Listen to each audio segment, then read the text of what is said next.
For nearly a century, the US dollar has ruled the global economy.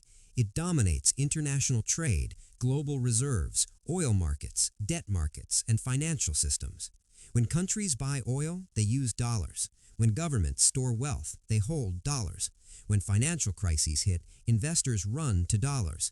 The US dollar isn't just a currency, it's the backbone of the modern global economy. But something unusual has started happening. Countries are slowly reducing their reliance on the dollar. Trade deals are being signed without it. Central banks are buying less of it, and global alliances are openly discussing alternatives. Some experts say this is the beginning of the end. Others say it's just noise. So what's really happening? Is the US dollar finally on the way out, or is this another overblown economic scare? To answer that, we need to understand how the dollar became dominant, what's changing right now, and what could actually replace it. Because the future of the dollar isn't just about currency, it's about global power. To understand the future of the dollar, we need to go back to World War II. By 1944, Europe was devastated, Asia was in ruins, but the United States was booming. America held nearly 2/3 of the world's gold, its factories were producing at full capacity, and its economy was unmatched. So world leaders met in Bretton Woods, New Hampshire, and made a decision that would change history. They tied global currencies to the US dollar, and they tied the dollar to gold. This made the dollar the center of global finance. Countries started holding dollars as reserves, trade started happening in dollars, and banks started lending in dollars. Then came another major turning point: oil. In the 1970s, the US struck agreements with major oil-producing nations, and oil would be priced and sold in dollars. This created the petrodollar system. If any country wanted oil, and every country did, they needed US dollars. This massively increased global demand, and from that point forward, the dollar became not just strong, but essential. The dollar didn't just win because of politics, it won because of trust. Investors trust US Treasury bonds, banks trust US financial markets, and countries trust US institutions. Trust is everything in global finance. The United States offers the world's largest economy, deep financial markets, stable institutions, strong rule of law, and military protection of global trade routes. All of this made the dollar safe. And when uncertainty rises, safety wins. That's why during crises, money flows into dollars, not away from them. This happened during the 2008 financial crisis, the COVID crash, the 2020 global panic, and the banking fears in 2023. Each time, the dollar strengthened, not weakened, which makes today's discussion even more interesting, because for the first time in decades, some countries are trying to move away from it.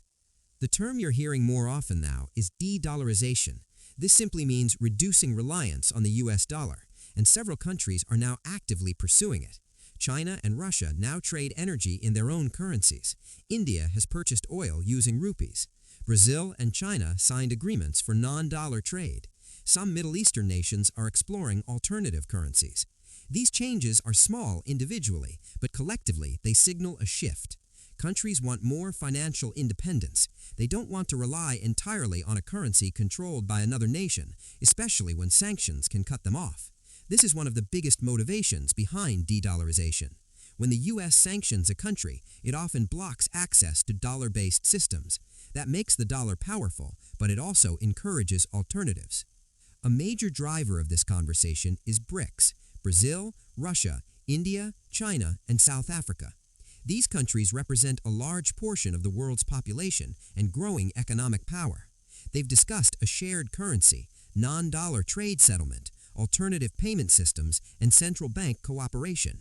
This sounds dramatic, but building a global currency is extremely difficult. You need trust, transparency, stable institutions, and open capital markets. Currently, BRICS lacks a unified financial structure. China and India have tensions, Russia faces sanctions, and currencies are not freely convertible. So while BRICS can reduce dollar use slightly, replacing the dollar is far harder. Another major concern is US debt. America's national debt has surpassed $34 trillion. That number sounds alarming, and some countries worry about long-term sustainability. But debt alone doesn't collapse a reserve currency.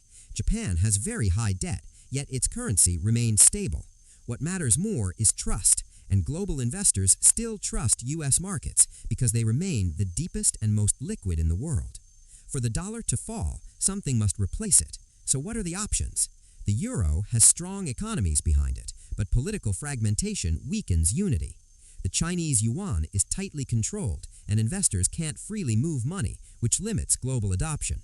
Gold is too slow for modern financial systems, and crypto is too volatile for global reserves. So while alternatives exist, none currently match the dollar. The most realistic scenario is not collapse, it's gradual change. The dollar may lose some share, other currencies may rise, and trade may diversify, but the dollar will likely remain dominant.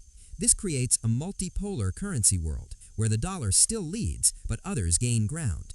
This is evolution, not collapse. So is the US dollar finally on the way out? Not exactly, but its absolute dominance is slowly shifting. The dollar isn't disappearing, it's facing competition, and that competition may reshape global finance. The future likely isn't a world without the dollar, it's a world where the dollar shares power, and that shift could define the next era of global economics.